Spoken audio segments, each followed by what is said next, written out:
Bismillahirrahmanirrahim. Assalamualaikum warahmatullahi wabarakatuh. Waalaikumsalam warahmatullahi wabarakatuh. Ibu, Bapak, guru yang saya hormati, terima kasih atas kehadirannya.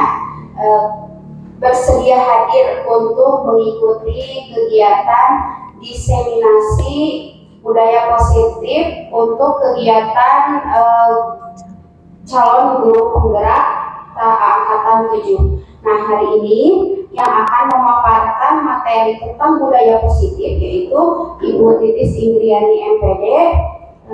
Maka waktu dan tempat saya persilahkan. Ya. Bismillahirrahmanirrahim. Assalamualaikum warahmatullahi wabarakatuh. Alhamdulillahirabbil alamin. Kita semua hari ini dapat berkumpul di sini dalam acara diseminasi aksi nyata modul 1.4 dan bagian dari tugas Ibu di sini yang merupakan aksi nyata 1.4 mengenai budaya positif. Perkenalkan, nama saya adalah Titis Indriani. Tentunya sudah pada tahu Ibu dan Bapak semuanya. Saya merupakan calon guru penggerak angkatan 7 dari Kabupaten Bandung. Untuk selanjutnya, saya langsung memaparkan materi mungkin ya di sini mengenai budaya. Budaya adalah suatu cara hidup yang berkembang dan dimiliki bersama oleh sekelompok orang serta diwariskan dari generasi ke generasi, di mana budaya ini sangat dipengaruhi oleh culture atau agama, politik, bahasa, dan juga karya seni. Nah, budaya ini karena turun-temurun terkadang kita menyikapi bahwa budaya itu adalah genetis, gitu, diturunkan secara gen gitu. Namun rupanya seseorang dengan orang yang lain, misalkan di berbeda daerah gitu ya, bisa membicarakan, saling bertukar cerita mengenai budayanya. Itu artinya budaya tersebut bisa dipelajari dengan baik gitu di sini. Lalu lanjut. Di sini budaya positif. Nah, garis besar dari judul diseminasi hari ini adalah budaya positif kan. Budaya positif itu apa sih?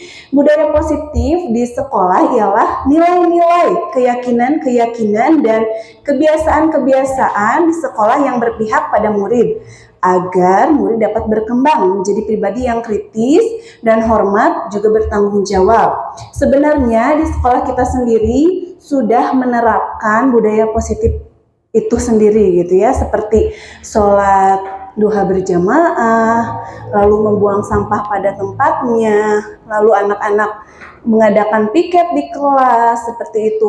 Itu sudah merupakan kecenderungan ke budaya positif di sekolah. Lalu dalam mewujudkan budaya positif ini, guru memang memegang peran sentral, di mana guru harus memahami posisi yang tepat anak itu seperti apa dan dapat mewujudkan budaya positif itu dari diri gurunya sendiri untuk menularkan itu terhadap peserta didik.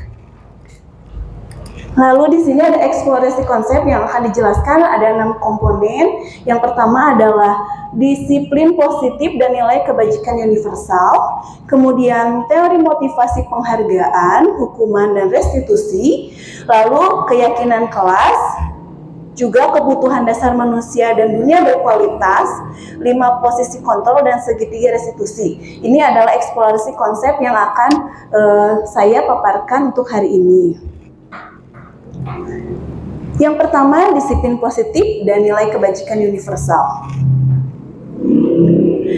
Di sini coba analoginya adalah kita genggaman tangan kita, coba digenggam tangannya semuanya. Nah, coba digenggam ya. Teman kita, kalau kita ingin membuka atau menutup genggaman tangan kita, itu kontrol dirinya ada di mana sih? Misalkan teman kita ingin meminta kita membuka genggaman tangan ini, apakah bersedia dibuka atau harus tetap ditutup? Bagaimana Ibu Komite? Bersediakah misalkan Ibu Mega meminta Ibu komite untuk membuka genggaman tangan, apakah bersedia? Bersedia. Baik, mungkin jawabannya tuh ada yang bersedia, ada juga yang tidak bersedia karena sebetulnya kontrol diri itu ada di dalam diri manusia itu sendiri. Jadi posisi kontrol itu ada di dalam diri manusia itu sendiri. Jadi tidak harus kita selalu mengikuti apa yang orang lain mau, tapi kita harus punya prinsip untuk mengontrol diri kita sendiri. Maka dari itu adalah ini posisi kontrol. Ada 4 posisi kontrol di sini ya.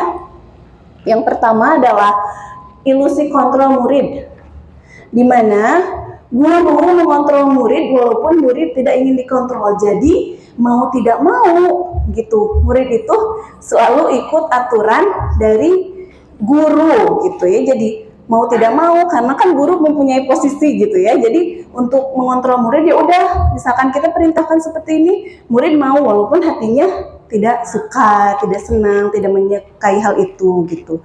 Lalu yang kedua adalah ilusi bahwa semua penguatan positif efektif dan bermanfaat.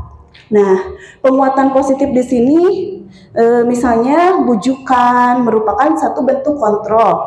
Usaha mempengaruhi murid untuk mengulangi suatu perilaku adalah usaha mengontrol murid. Misalkan kita sebelum sholat ayo wudhu, dan itu diulang-ulang, diucap-ucap beberapa kali gitu untuk mempengaruhi pada murid tersebut, seperti itu. Lalu selanjutnya adalah ilusi bahwa kritik dan membuat orang merasa bersalah dapat menguatkan karakter. Nah, di sini terkadang kita sering lupa gitu untuk menguatkan karakter seseorang, jadi membuat orang merasa bersalah ini, misalnya tuh kan gara-gara kamu ibu jadi dimarahi kepala sekolah gitu. Jadi itu membuat dan menimbulkan peserta didik itu tidak percaya diri terhadap dirinya sendiri, padahal bukan itu yang baik gitu untuk peserta didik tersebut dalam menyelesaikan suatu permasalahan. Lalu selanjutnya adalah ilusi bahwa orang dewasa mempunyai hak untuk memaksa. Nah, biasanya di sini orang tua itu atau guru itu memaksakan kehendak kepada peserta didik tanpa melihat atau tanpa mempertimbangkan hal apa yang ingin dicapai atau hal apa yang ingin diungkapkan oleh peserta didik tersebut, sehingga terkadang kita kesannya memaksa, apalagi anak-anak remaja. Anak-anak remaja itu kan seringnya berontak gitu ya, berontak, sehingga di sini nanti akan menimbulkan juga penyesalan untuk orang tuanya sendiri atau gurunya sendiri, karena pemberontakan itu akan ada gitu, hadir di karakteristik memaksa ini gitu. Jadi jangan sampai kita mempunyai ilusi memaksa untuk anak atau peserta didik. Nah, di sini ada teori stimulus respon dan teori kontrol. Dan bila kita ingin membuat kemajuan perlahan, sedikit-sedikit ubahlah sikap atau perilaku Anda. Namun bila ingin memperbaiki cara utama kita, maka kita perlu mengubah kerangka acuan kita. Ya, kerangka acuan kita, ubahlah bagaimana Anda melihat dunia. Jadi tidak serta-merta orang lain itu harus sama perspektifnya seperti kita melihat dunia gitu. Jadi di sini ada teori kontrol stimulus respon dan teori kontrol ya. Contohnya mungkin di sini realitas kebutuhan kita sama, tapi pada teori kontrol itu realitas kebutuhan kita berbeda-beda. Kita analogikan pada anak-anak atau peserta didik kita saja ya. Kita mungkin di sekolah umum itu disamaratakan gitu pembelajarannya. Misalkan usia 8 tahun, inilah kurikulumnya disamakan. Tapi seiring dengan perkembangan zaman ternyata teori kontrol ini dilakukan gitu di kita di Indonesia sendiri, di mana ada kurikulum merdeka yang menyoroti karakter-karakter peserta didik yang berbeda-beda, sehingga harus juga pendekatannya itu berbeda-beda seperti itu. Dan ada juga perilaku buruk dilihat sebagai suatu kesalahan. Nah, di stimulus respon ini kita selalu menjudge, misalkan anak berbuat salah, tapi kita tidak menggali lebih dalam lagi kenapa anak itu berbuat salah. Di sini ditepis oleh teori kontrol sendiri, di mana semua perilaku itu sebetulnya memiliki tujuan. Misalnya ada anak yang mohon maaf, yang klepto misalkan membawa barang gitu ya, kita kan pasti ngejudge itu kamu salah gini. Tapi untuk teori kontrol sendiri itu kita harus menanyakan alasannya. Mungkin emang dia iseng atau karena jahil gitu, bukan karena keinginan dia untuk membawa barang tersebut dan menjualnya, seperti itu. Next. Nah, setelah dari teori kontrol sendiri, kita akan masuk ke dalam disiplin, materi mengenai disiplin. Disiplin sendiri apa? Coba ada yang tahu, ibu-ibu, bapak-bapak? Bu Wulan, disiplin apa biasanya? Apa Bu Wulan? Mau menjawab kah? Bu Mega? Patuh. Oh iya, betul. Disiplin itu biasanya identik betul dengan kepatuhan. Di mana disiplin sendiri itu menjadi sesuatu yang dilakukan seseorang pada orang lain untuk mendapatkan kepatuhan. Betul sekali, Bu Mega. Dan juga untuk teorinya sendiri dari Diana Gosen dalam bukunya Choosing School Discipline 2001, keluar bukunya, Diana menyatakan bahwa arti kata disiplin sendiri berasal dari kata Latin disciplina yang berarti belajar, dan juga disiplin juga berasal dari kata yang sama dengan disiplin atau murid. Nah, di sini kita ingin belajar dan mendisiplinkan murid, seperti itu ya. Lalu di sini ada 3 motivasi manusia dalam membentuk nilai disiplin. Yang pertama, menghindari ketidaknyamanan dan hukuman. Dimana terkadang kan kita untuk menegakkan disiplin tersebut kita takut gitu, dan takut akan hukuman dan ketidaknyamanan tersebut. Nah, di sini itu adalah merupakan motivasi ekstrinsik yang terjadi dari luar individunya itu sendiri. Lalu kemudian mengharap imbalan dan penghargaan, di mana motivasi disiplin tersebut mengharapkan pujian atau hadiah dari seseorang. Makanya di sini juga mengharap imbalan ini dari ekstrinsik manusianya itu sendiri. Dan yang paling baik adalah menghargai diri sendiri dan nilai yang dipercayai. Jadi nilai disiplin itu sudah tertanam di dalam diri individu tersebut atau anak ataupun kita sebagai guru, dan bisa menerapkannya di di kehidupan sehari-hari gitu. Untuk selanjutnya, seseorang yang memiliki disiplin diri berarti mereka bisa bertanggung jawab terhadap apa yang dilakukannya, karena mereka mendasarkan tindakan mereka pada nilai-nilai kebajikan universal. Dan sebagai pendidik, tujuan kita adalah menciptakan anak-anak yang memiliki disiplin sehingga mereka bisa berperilaku dengan mengacu pada nilai-nilai kebajikan universal dan memiliki motivasi intrinsik, bukan ekstrinsik yang tadi sudah disebutkan. Nah, dari sini kita melihat ada nilai-nilai kebajikan universal. Apa itu nilai-nilai kebajikan universal? Nilai kebajikan universal itu yakni dari Ki Hajar Dewantara maupun Diana Gosen, di mana kedua pakar pendidikan mengartikan disiplin sendiri yang tadi sebagai bentuk kontrol diri, yaitu belajar untuk kontrol diri agar dapat mencapai satu tujuan mulia. Tujuan mulia di sini mengacu pada nilai-nilai atau prinsip-prinsip mulia yang diambil seseorang. Kita namakan nilai tersebut sebagai nilai kebajikan universal. Nah, maknanya sendiri dari nilai kebajikan universal itu adalah nilai-nilai kebajikan yang disepakati bersama, lepas dari suku, bangsa, agama, bahasa, maupun latar belakangnya. Nilai-nilai ini merupakan payung besar dari sikap dan perilaku kita. Atau nilai-nilai ini merupakan fondasi kita berperilaku. Nilai-nilai kebajikan adalah sifat positif yang merupakan tujuan mulia yang ingin dicapai setiap individu. Lalu nilai kebajikan universal sendiri yang dicanangkan di Indonesia atau yang ingin dicapai anak-anak Indonesia adalah profil pelajar Pancasila. Yang pertama, beriman, bertakwa kepada Tuhan Yang Maha Esa, dan berakhlak mulia. Lalu berkebinekaan global, mandiri, gotong royong, bernalar kritis, dan kreatif. Ini adalah canangan dari pemerintah sendiri untuk periode dari kementerian. Mungkin sekarang adalah tujuannya adalah profil pelajar Pancasila ini tercapai gitu ya untuk anak-anak. Jadi karakter yang tabel perbedaan gitu antara hukuman, konsekuensi, dan juga restitusi itu seperti apa. Nah, di sini hukuman itu di atasnya pun identitas gagal. Nah, kenapa hukuman identitas gagal? Nanti saya jelaskan. Lalu ada konsekuensi dan juga restitusi. Di sini identitas sukses. Nah, namun di sebelah sana ada negatif, netral, dan positif. Hukuman itu bersifatnya itu negatif ya.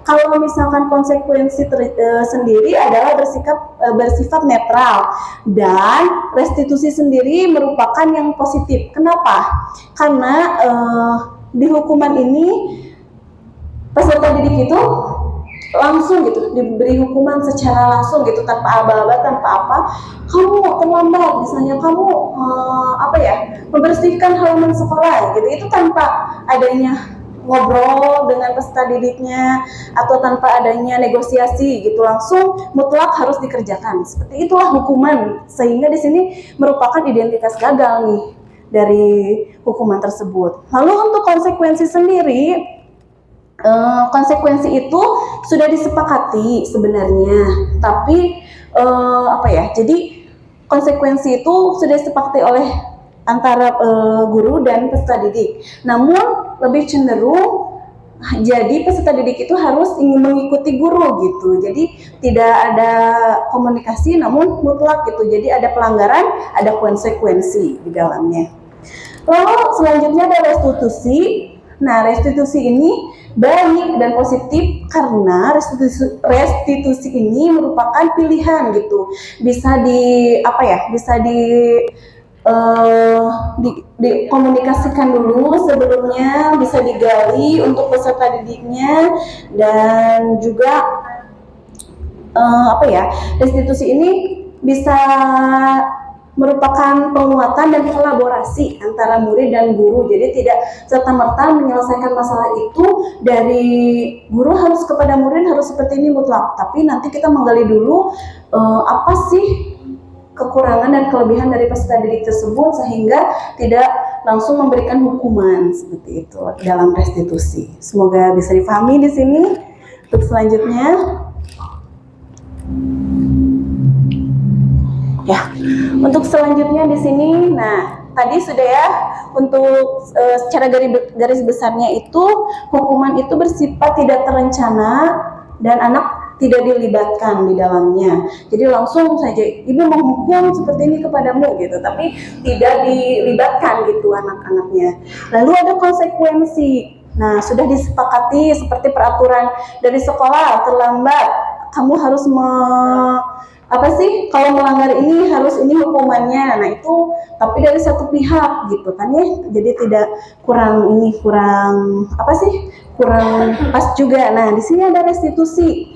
Restitusi ini kolaboratif dan membangun budaya positif, di mana tadi restitusi mengajarkan murid untuk mencari solusi untuk permasalahannya dia sendiri, dan nanti dikembalikan bagaimana nih penyelesaian dari permasalahan ini, seperti itu. Selanjutnya adalah dihukum oleh penghargaan. Ini dari teori Alfecon. Ada 8 ya, dihukum oleh penghargaan tersebut. Yang pertama adalah langsung saja yang dipengaruhi jangka pendek dan jangka panjang.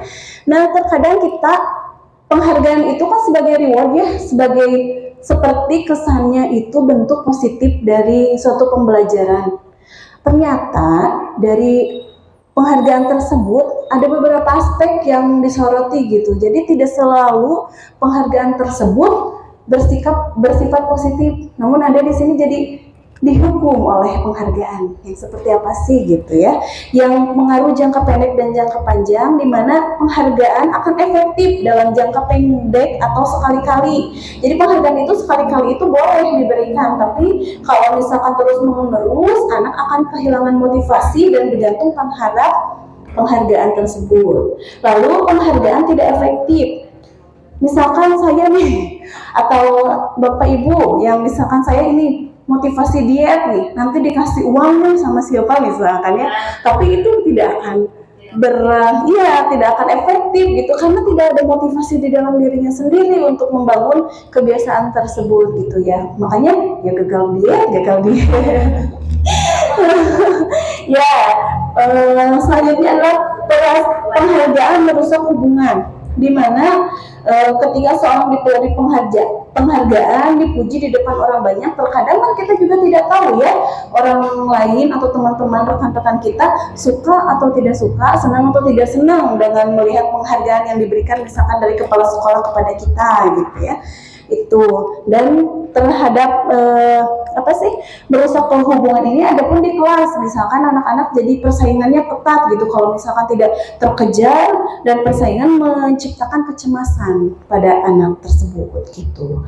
Lalu penghargaan mengurangi ketepatan ya, dimana misalkan setiap anak di dalam kelas diberikan permen oleh guru, walaupun hal itu tidak tepat gitu ya, kalau secara terus-menerus anak-anak tersebut jadi motivasinya itu bukan untuk mengungkapkan ketepatan mereka dalam mempelajari suatu pembelajaran, melainkan mereka malah fokus terhadap reward yang diberikan seperti itu.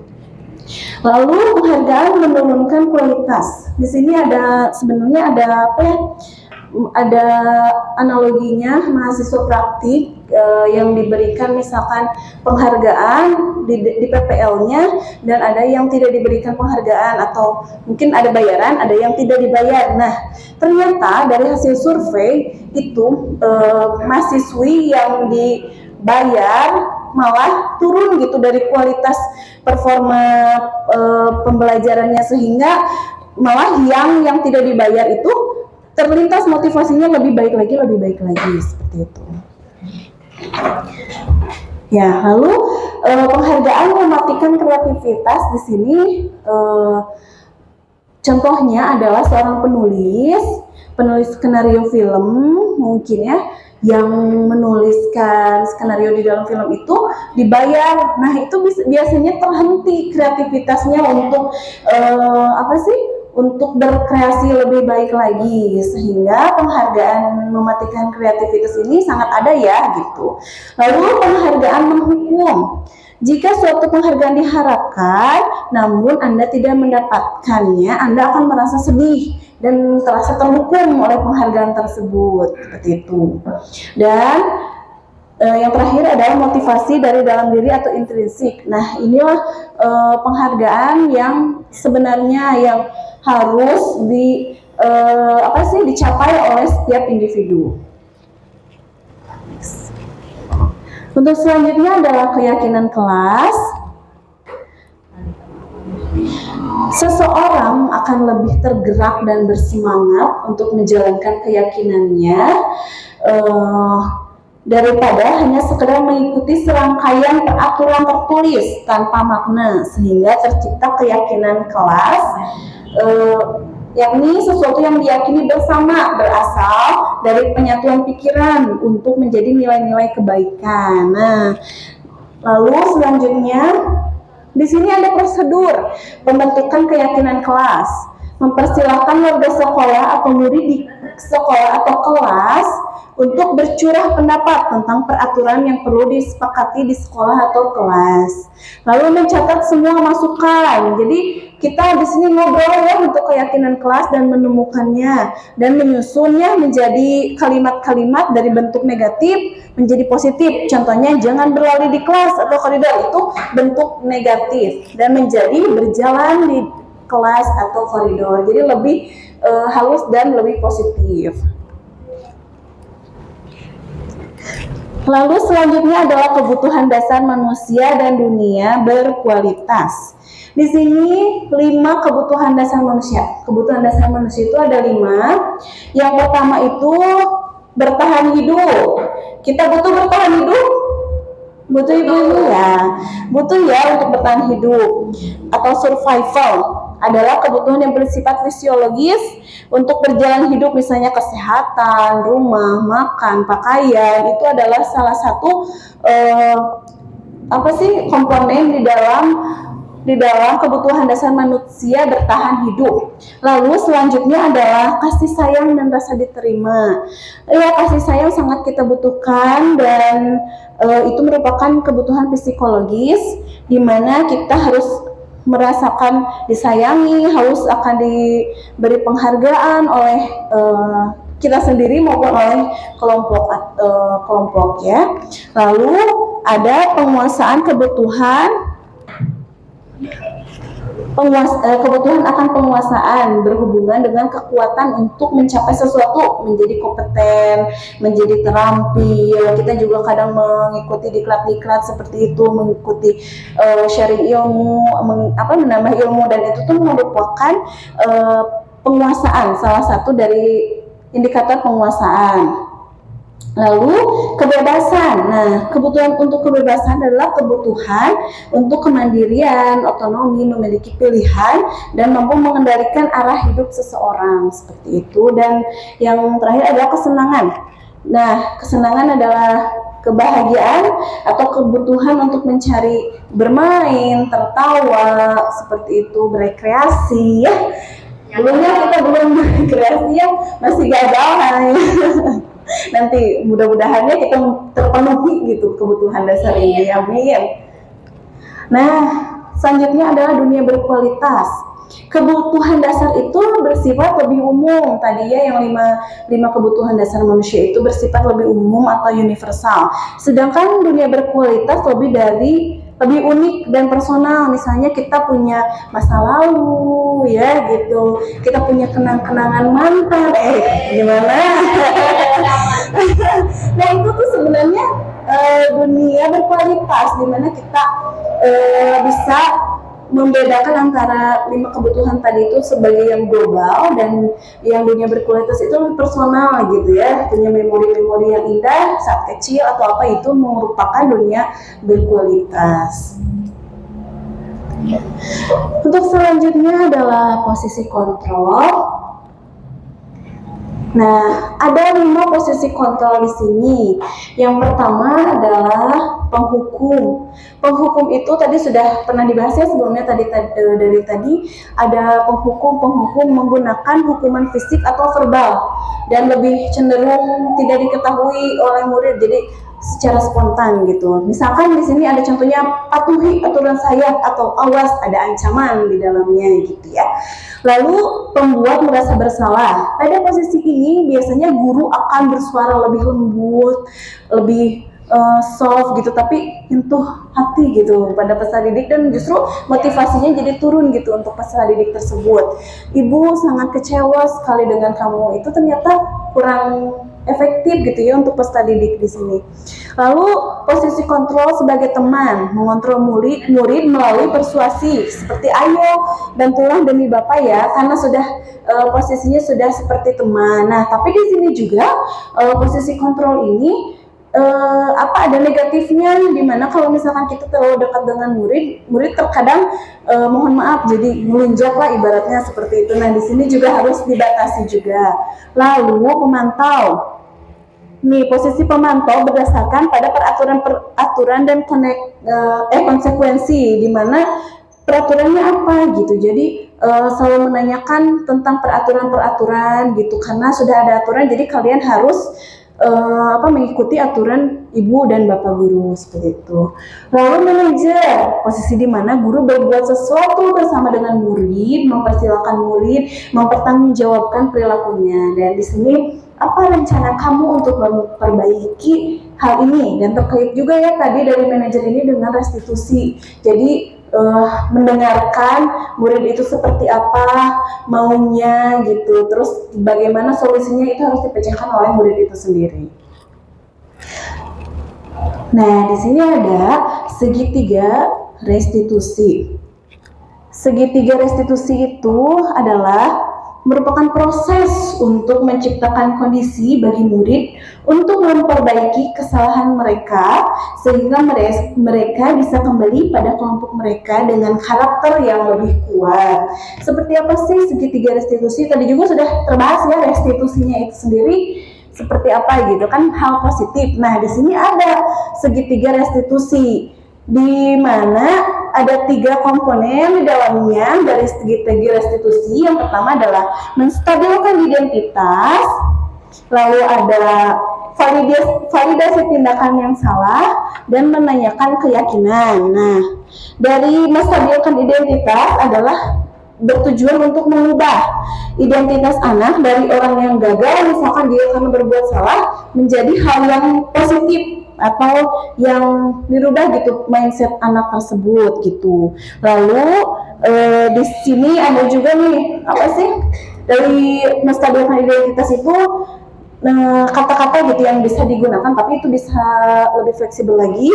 Setiap orang pasti pernah melakukan kesalahan, terus kamu bukan satu-satunya yang pernah melakukan ini. Jadi identitas anak stabil gitu, jadi tidak saya salah, saya mutlak harus dihukum. Nah, tidak, di sini distabilkan dulu. Oh iya, saya berarti harus berkata jujur kalau sudah distabilkan identitasnya.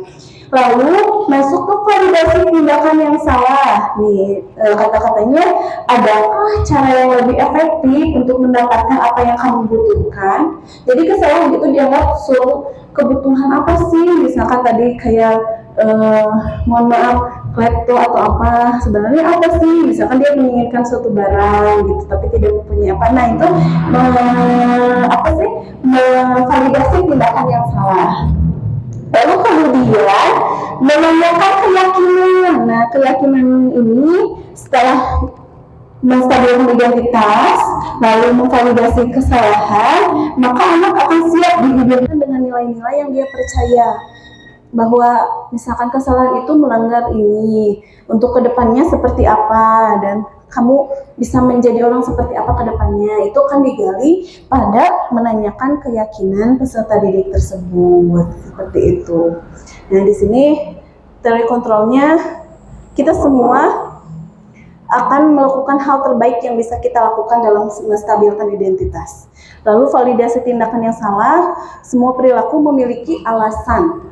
Dan kemudian menanyakan keyakinan. Kita semua memiliki motivasi internal, sehingga harus selalu ditemukan motivasi internal positifnya, seperti itu. Nah, di sini ada contoh implementasi segitiga restitusi. Saya bersama peserta didik, salah satu peserta didik ini hanya simulasi bagaimana diterapkannya segitiga restitusi ini. Silahkan, selamat menikmati video.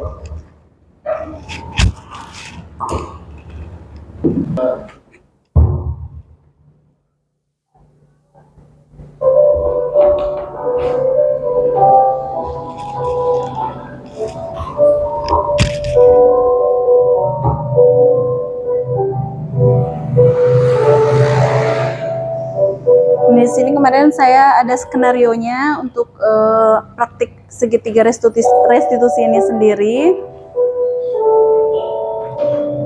Kasus 1, Dani yang suka ngebut di jalan, katanya ini kasus satunya.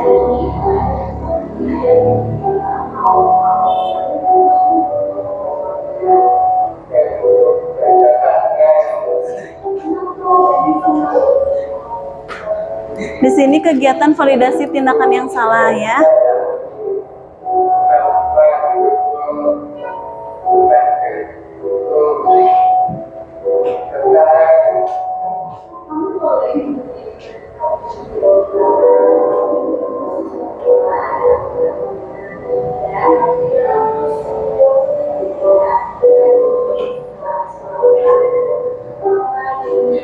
Satu video aja sih. Satu video aja. Nah, ini kegiatan menstabilkan identitas.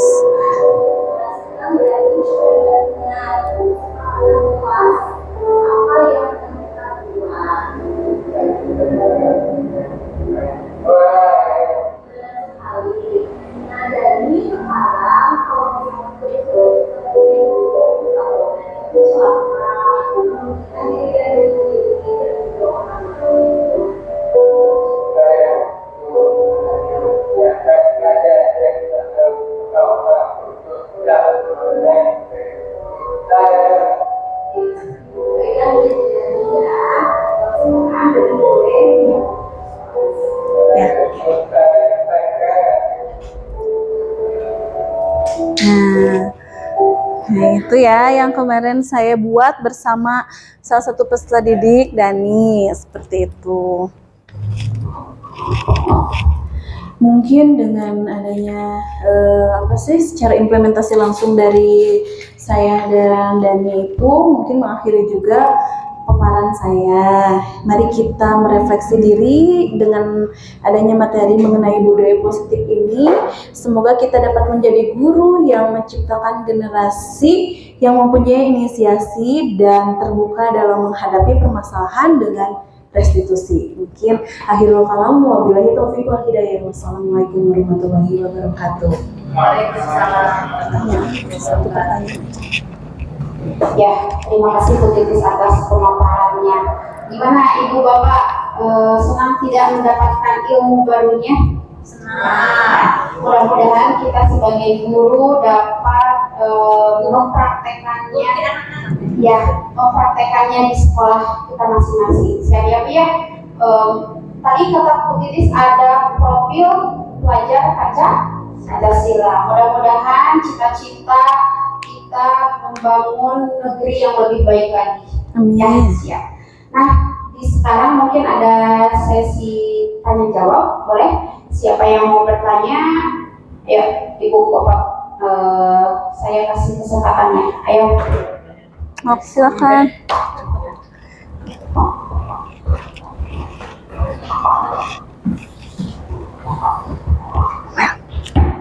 Assalamualaikum warahmatullahi wabarakatuh. Waalaikumsalam warahmatullahi wabarakatuh. Nama saya Suparna Iswanto, salah satu guru di sekolah luar biasa di Putri. Setelah melihat paparan yang disampaikan tadi cukup luar biasa, juga sangat menginspirasi. Mudah-mudahan ke depan kita bisa mengimplementasikan. Yang kedua, yang saya tanyakan, biasanya kan ya kalau di tataran umum itu kan ada istilah reward punishment kan seperti itu. Iya. Ternyata setelah saya kaji lihat di paparan tadi ada beberapa hal termasuk restitusi ya gitu ya. Betul. Jadi sekilas mohon penjelasan lebih lanjut tentang restitusi. Terima kasih. Ya, terima kasih Bapak Sukarna atas pertanyaannya. Ibu Titis siap untuk menjawab. Ya, terima kasih ya Bapak telah menyaksikan apa yang saya paparkan dan telah meresapi gitu makna yang tadi punishment reward. Betul, dulu kita mengenalnya dengan punishment reward saja ya. Sekarang muncullah restitusi, di mana restitusi itu lebih ditekankan pada kolaborasi antara peserta didik dan juga seorang guru dalam menghadapi suatu permasalahan. Jadi tidak serta-merta peserta didik dan guru itu mutlak hukuman atau punishment lalu reward. Nah, tidak seperti itu. Sekarang jadi kita lebih bisa mendengarkan mereka maunya seperti apa, lalu dan membantu murid berbudaya positif juga, dan juga menggali lebih baik lagi apa yang mereka inginkan sebenarnya dari suatu permasalahan. Mungkin lebih seperti itulah jelasnya, yakni kolaborasi atau juga komunikasi antara guru dan juga peserta didik atau murid. Seperti itu Bapak, mungkin terima kasih atas pertanyaannya. Cukup? Terima kasih Pak. Sudah puas Bapak? Tapi kita ini bukan pemuas. Mudah-mudahan jawabannya dapat Bapak pahami. Mungkin acara desiminasi aksi nyata calon guru penggerak angkatan 7 hari ini dicukupkan sekian. Terima kasih kepada Bu Titis atas ilmu-ilmu yang telah beliau sampaikan kepada kita semua. Mudah-mudahan kita selalu dalam lindungan Allah Subhanahu wa Ta'ala, dan kita selalu bersemangat bersinergi untuk menciptakan budaya positif di sekolahnya masing-masing. Terima kasih. Wassalamualaikum warahmatullahi wabarakatuh. Terima